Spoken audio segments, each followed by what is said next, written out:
Patuloy na umiinit ang impeachment trial laban kay Vice President Sara Duterte matapos ihanda ng House Prosecution Panel ang panibagong testigo sa Senado.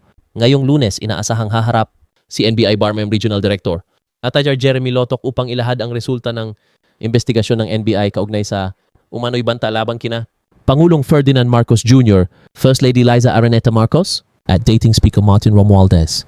Ang kanyang testimonya ay magsisilbing karugtong ng naunang ebidensyang iniharap tungkol sa pagpapatunay ng mga video at digital files.